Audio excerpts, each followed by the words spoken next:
Alrighty, so today's video we are going to be taking this Forster 6mm dasher die, and we need to cut about 0.80 off of it. Online, some people talk about cutting 85 thousandths off, but we're going to cut 80 thousandths off here. Obviously, we're going to do that so we can use this die with 6BRA. So what I'm going to do is I've got my four-jaw chuck here, and my plan to get this indicated, we're actually just going to go ahead and I'm going to use a dead center inside the chuck, and this lathe actually allows me to use a dead center in my four-jaw chuck. So my plan is to go ahead and we're going to get things aligned that way. So we're going to essentially kind of line this up within centers and then use our four-jaw to clamp down on it. I'm going to use these kind of copper soft jaws so we hopefully don't mar our threads. Now, obviously if we mar our threads, we can just go back through and clean them up, but I'd rather not do that. So let's see how this is going to work here. Obviously, this is the first time I've ever done this, but it seems like it should be a pretty easy process just to take 0.80 off of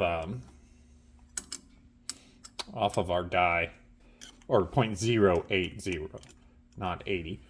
All right, so let me go ahead and I'm going to use, my hope is to use this nut to kind of give a reference point so we can measure. So my hope is to tighten that down and use that to measure from, see how much we're taking off, but we'll see. So that's going to go in, and we're just going to go ahead and get ourselves kind of relatively close. Get our tailstock over here, and oh yeah, that should give us plenty of space there.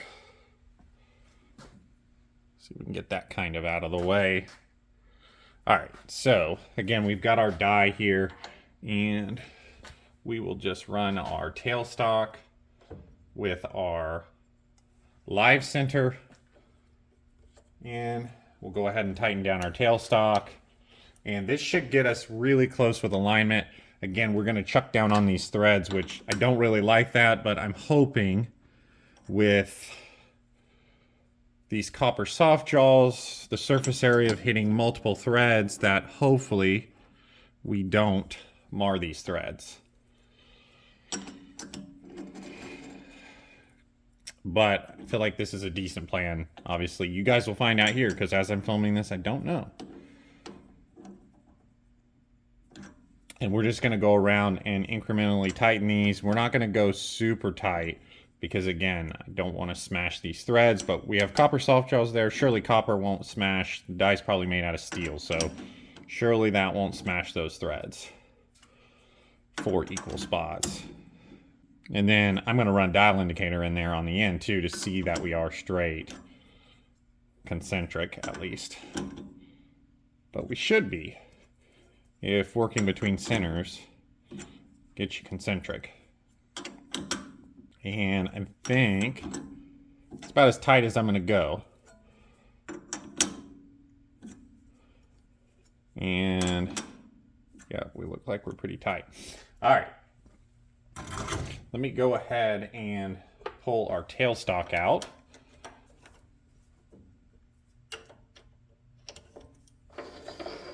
And we'll grab a dial indicator. We've got our dial indicator in there. We've just got it in maybe, about 80 thousandths really. And we're going to see how close we got to concentric. So as we turn, we are on the 1/2 thousandth mark there. And to be honest with you, it's about as good as it's going to get. Each one of those tick marks is 1/2 thou, and we're pretty much staying on that first tick mark. We might be just ever so slightly moving off of it, so we may have very, very slight run out. But between centers, got us pretty straight, which makes sense, it should. So we're going to go ahead and pull this dial indicator out. We're going to kind of measure off and get a rough idea of where we want to be, and then I'm probably going to, I don't know, I kind of want to try using a parting tool to take a little bit off of here fairly quickly, but we'll see how that goes. All right, so the lock ring idea was a fail. With that lock ring on there, we were getting at least 10,000 of run out. So I went ahead and marked one of my jaws and I measured from here to here. And I ended up with 0.875. So if we do the math on that, all we have to do is cut 0.080 off of 0.875. So we're going to use that as our reference point, not the copper. Obviously, we use the actual jaw. I just marked the copper so we know which one it is. So I'm going to go ahead and we're going to try a couple different things. Like I said, I'm going to start out, I think, with a parting tool, and we'll see how that goes. If that doesn't work, we'll have to take really small, slow passes. And my goal is that we can take off kind of a little bit of bulk and then work our way up slowly with a facing tool. All right. So my plan is we're going to cut 50 thousandths off here, trying to do that with a parting tool. We'll see how that goes. We're just going to part it real slow. I don't have a power cross feed, so we're kind of on our own here.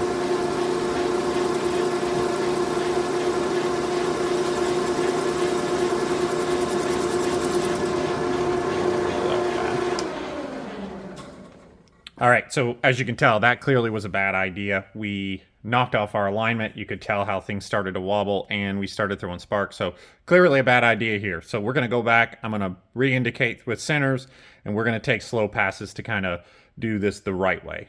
All right, so I had to get it re-indicated because I obviously knocked off the alignment. Now we're going to take real light passes. I've got a boring bar on here, and I've got that kind of reference line where we just used our parting tool. So kind of have a decent idea of how close we need to be.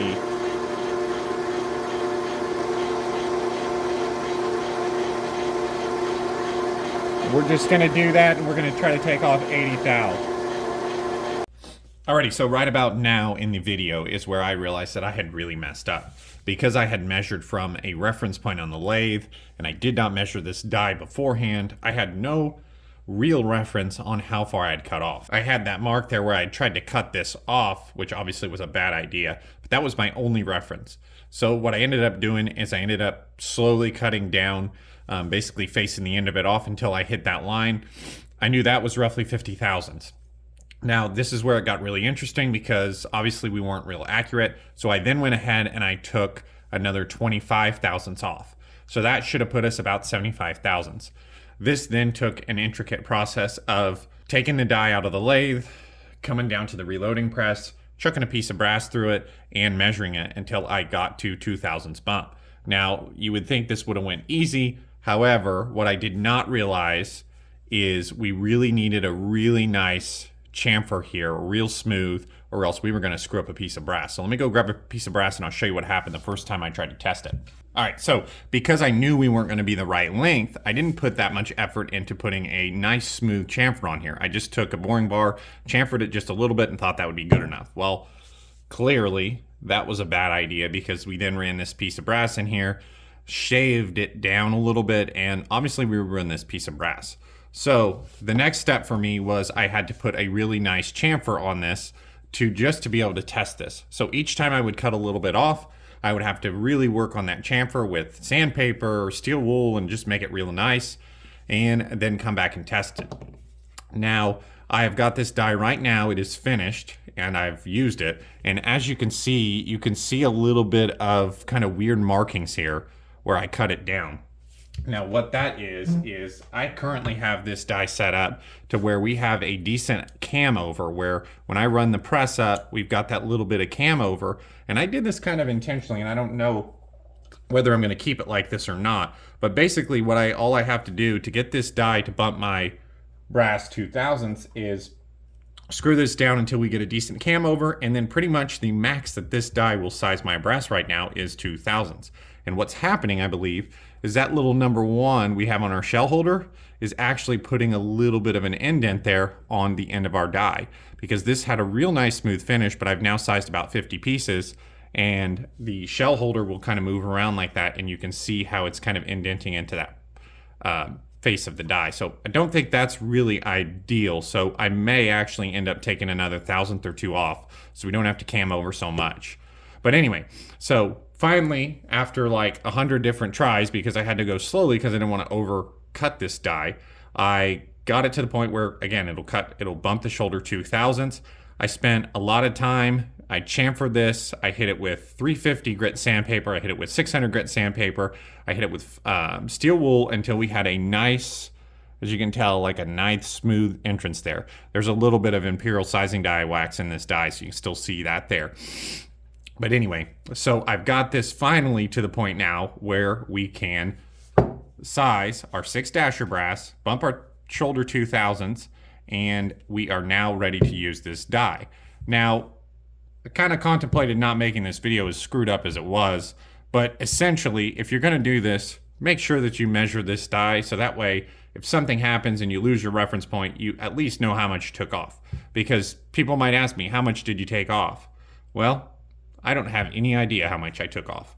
I would guess somewhere between 0.08 and 0.09, but you know, like I said, I lost my reference point, so I learned a lot in the process of doing this. Now, was it a hard process? No. If you've got a lathe, this really is a really easy process as long as you don't mess it up like I did. The other thing that happened here is obviously I could have just went and got a 6 BRA die. My plan is if I'm not happy with this die, which this is a cheap die, this die was only like 50 bucks. After I get this brass fireformed a few times, I'm going to send out a piece of brass and get a custom made die. So this was kind of a just get me by until I made a custom die anyway. So I didn't need a real fancy die. Easy process that I screwed up. A lot of this is because I don't know what I'm doing. It's the first time I've ever cut a die down. First time I've ever modified a die in any way. But I wanted to make the video showing you guys all the errors that I made. So if you try to do this yourself, you'll know exactly how to do it. Measure the die front to back. Measure it in your lathe. Cut down 80 thousandths or 85 thousandths, whatever works for you, and then just go from there. Make sure you do put a nice chamfer on here though, so you don't destroy your brass. But I hope you guys can learn a little bit from this video. I sure learned a lot cutting this die down, but like I said, it turned out really good. It shot a pretty small group with the brass that I sized with this die, so I'll throw that range footage up here. And obviously it was a success. We had small SDs, small ES, and a pretty good looking group. So I think this was a success cutting down our dasher die. Just don't do it the way I did it. Alrighty, we're out here on the range. Target's at 100 yards, shooting a 108 Burger. This is our first brass that has been fire formed and then resized in my 6 dasher die that I cut a little bit off of. We're shooting a 108 Burger with Varget 29.5. The gun is warmed up. I just shot 10 shots through it, and we're going to see if this magazine will feed with these BRA rounds. It was not feeding with our regular BR stuff, so I'm hoping that it'll feed with this BR. I tested it with BRA and it worked, so I don't know why it wouldn't, but we've been having a lot of problems with it. 28-inch barrel, Krieger 1-in-8 twist. Again, the gun just was shot 10 shots, so it's not clean. And of course, right on cue, we did not feed that first one.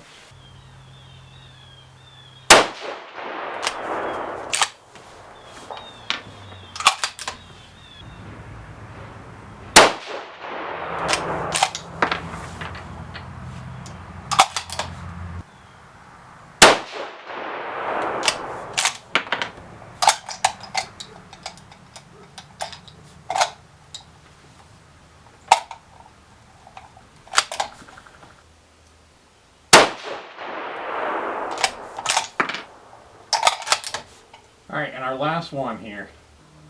All right, that was 5, correct?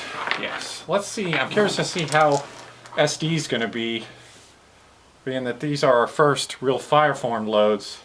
Ah, sweet. 2740 average with a 3.6 SD and an 8.6 ES for 5 shots. And this was with the dasher die that I modified too. So that's really why I wanted to shoot these, to make sure that everything was going good with my die after I'd modified it. And that looks good. Our group looks good. Our velocity looks good. So we're ready to go here. So hope you guys enjoyed this video. I enjoyed shooting it. This gun has been a pleasure to shoot. You know, it's shot really good groups. It's low recoil. It seems like it's been easy to load for. So Hope you guys enjoyed this. You're going to keep seeing it. We're about ready to do some load work because I almost have 100 pieces fire formed. I've got my die set up and we're ready to go. So we'll see you next time.